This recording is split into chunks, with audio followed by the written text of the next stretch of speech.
Hi, everybody. It is Tuesday, November 5th, Election Day. Here, let's hope everybody gets out and does their civic duty and votes. I'm not telling you who to vote for. This is all up to the individual, your conscience, and your desires and needs in this world and everything, and how you want to be represented. But just don't complain about anything if you haven't gone out and voted. At least participate in the process.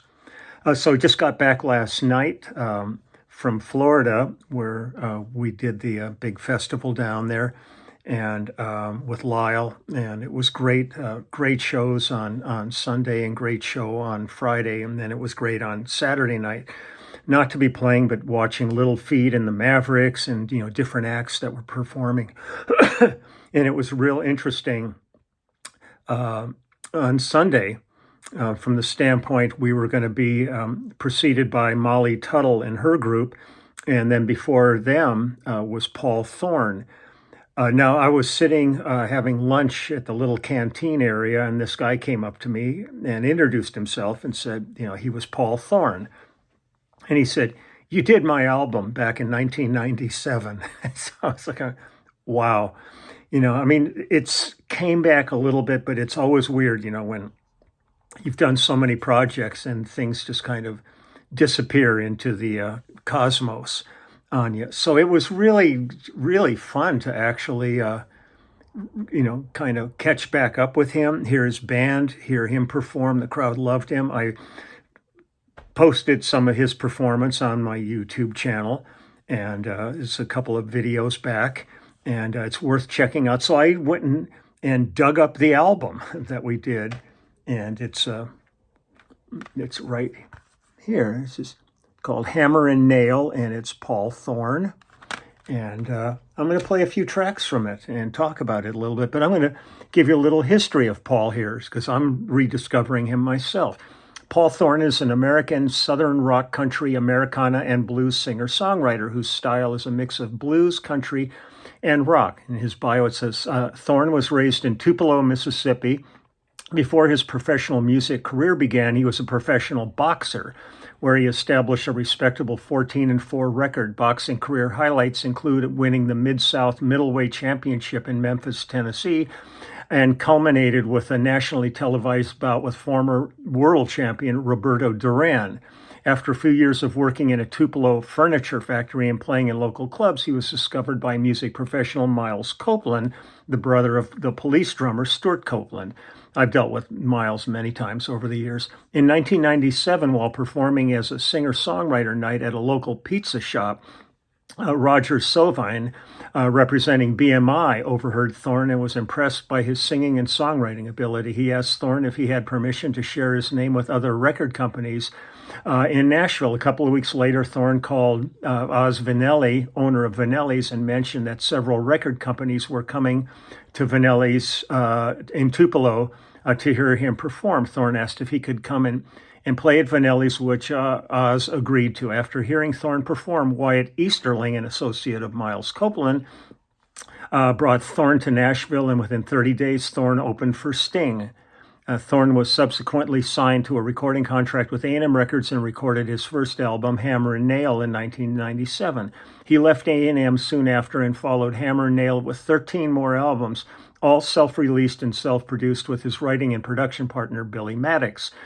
In 2010, album Pimps and Preachers debuted at number 83 on the Billboard Top 200, his highest chart position to date. His 2012 album, What the Hell Is Going On, was the 12th most played album of 2012 on the American Music Association year-end chart.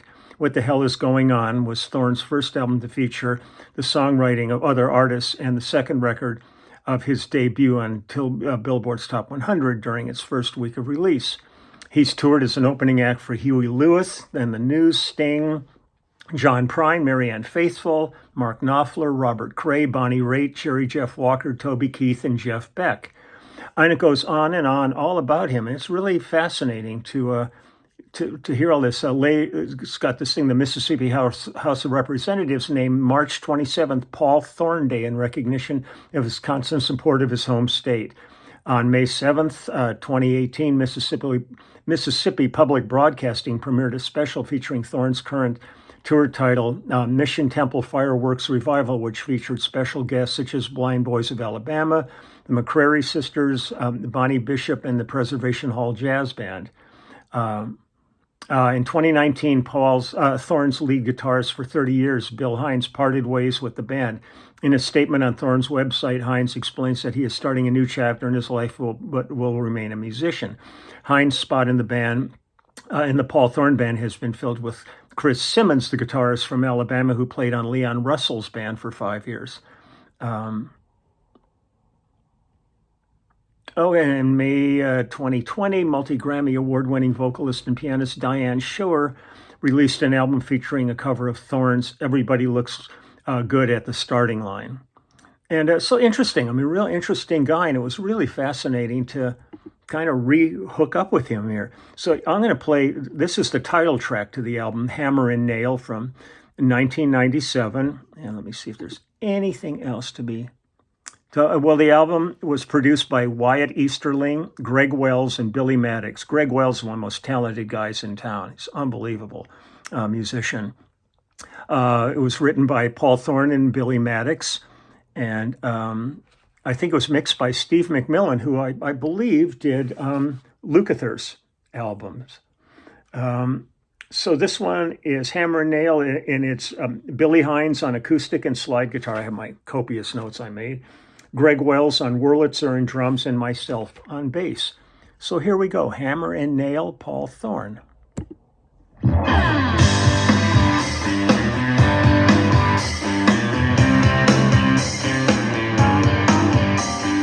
boss man said you better get to work before I have to let you go. He just walks around and he pays no mind to the sweat dripping off of my nose. But after 10 long years of him dogging me out, there's one thing I've learned well. I'd rather be a hammer than a nail. Yeah.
I love Wurlitzer. I love Wurlitzer piano. I got to do a lot of sessions with the great Nicky Hopkins, with Spooner Oldham. When those guys would sit down at a whirly, man, it just took on another thing altogether. Here's another one. This one is called 800 Pounds Jesus. This is Bill Hines on electric guitar, Paul Thorn on acoustic, Greg Wells on drums and B3, and myself on bass. I'm digging this. I mean, I had not heard this since we did it. So it was really a trip to have him come up and say, you know, you played on my album. It's like, okay, here we go. 800 Pounds Jesus. I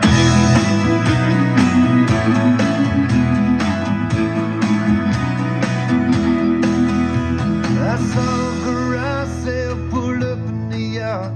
Found a statue of Jesus that was 8 feet tall. He held out his arms and it seemed all alone. So I loaded him up and I drove him home. Out by my driveway he looks down the street. Long haired sandals made of rebar and concrete. I painted him white with a long purple robe. He's the rock of ages on a gravel road. He's an 800-pound Jesus, standing taller than a tree. He's an 800-pound Jesus, a bigger man than you or me.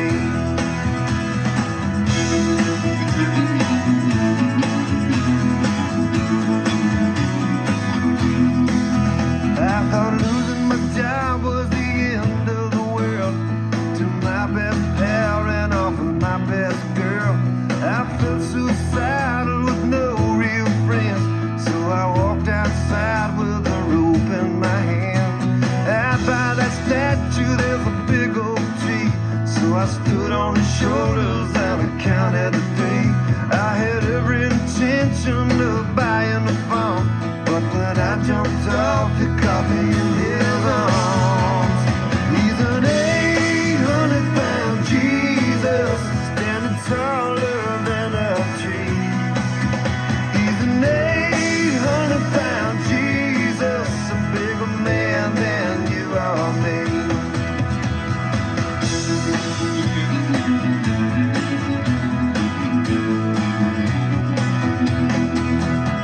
I wanted to return the favor to him, 'cause I never had a more solid friend. So I planted some flowers all around his feet, and I bought him a flock of ceramic sheep. He's an 800-pound Jesus, standing taller than a tree. He's an 800-pound Jesus, a bigger man than you or me. He's a bigger man than you or me.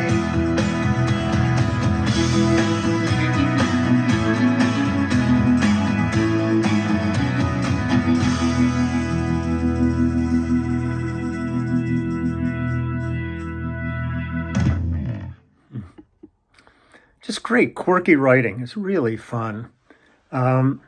Here's one called Double Wide Paradise, and it's Bill Hines on acoustic and electric and slide, Greg Wells doing the drums and guitar, and myself on bass. Now, here we go. Here's one more from Paul Thorn. Let me see if it's got any more info on here. Written by Paul Thorn, Billy Maddox, and mixed by Steve McMillan. And that's it. So here we go. Double Wide Paradise. Come on, downbeat, downbeat.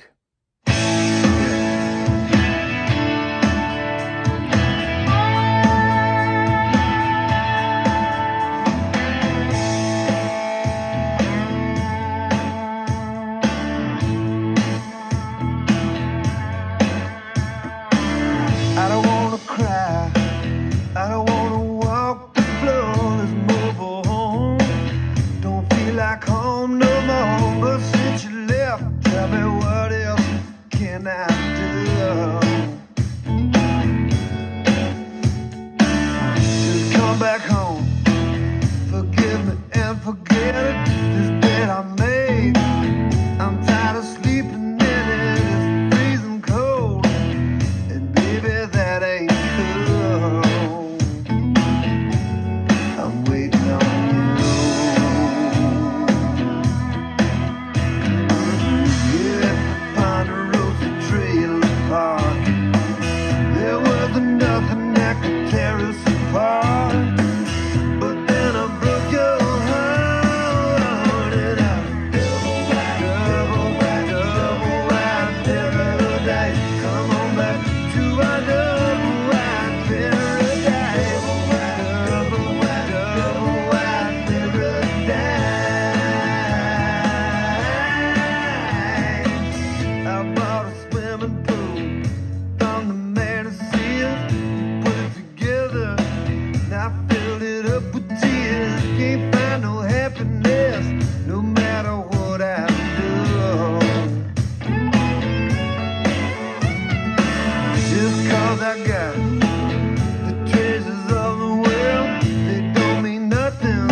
I like that it's just concise. This stuff, there's no like long, dragged out soloing or anything. Nice little interludes in between verses and choruses and stuff, but really good.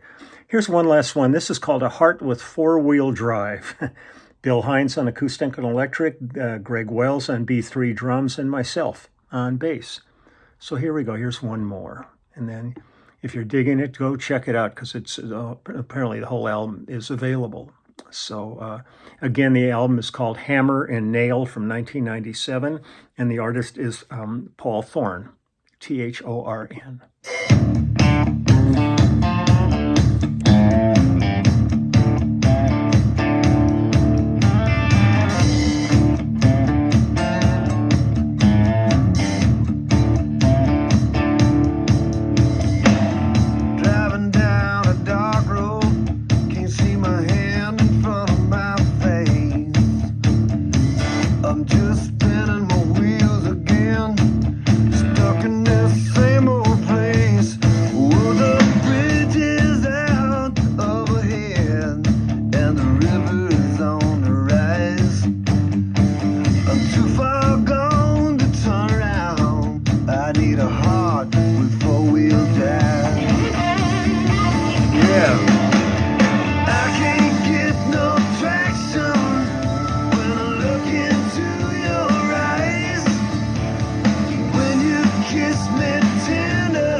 Tony Joe White kind of vibe on that.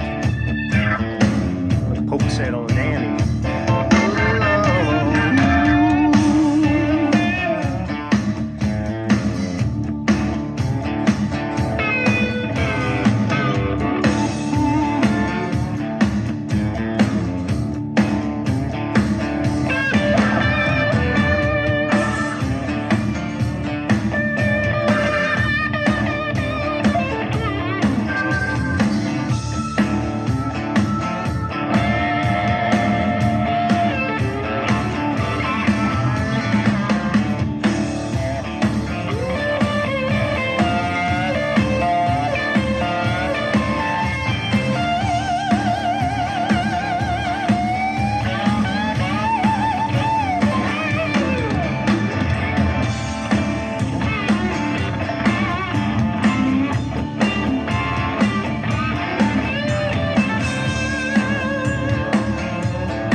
Well, I like the fact that I said this stuff is concise, there's no long drawn out stuff. And then the next thing I play has a long drawn out thing on it. So it just goes to show what I know. So Paul Thorn, check that the rest of the album's great. I mean, this is really a cool project. I was so glad that he was on the bill and he came up to me and reintroduced himself to me. And then we got to hang out and stuff. And the band was great. They were a fun band live. The people loved him.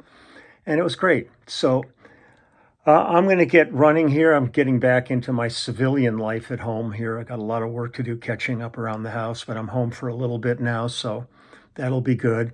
And I also want to acknowledge it with great sadness the passing of the incredible Quincy Jones the other day. I've known Quincy a long time. I never really had great opportunities to work with him. I got called a few times and it never quite worked out. But I spent time around him and he was just an absolute delight to be with.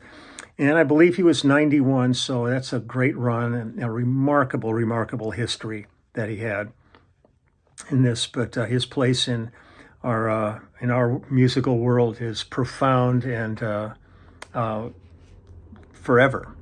His contributions are something to acknowledge for generations to come. So take care, everybody. I'll try to get back tomorrow with something else. But for right now, I'm going to go take care of things around the yard. I'm going to do what I got to do. It's nice and crisp outside. It's cooled off quite a bit from when I was here last. So that's really nice. It makes it nice for working outside.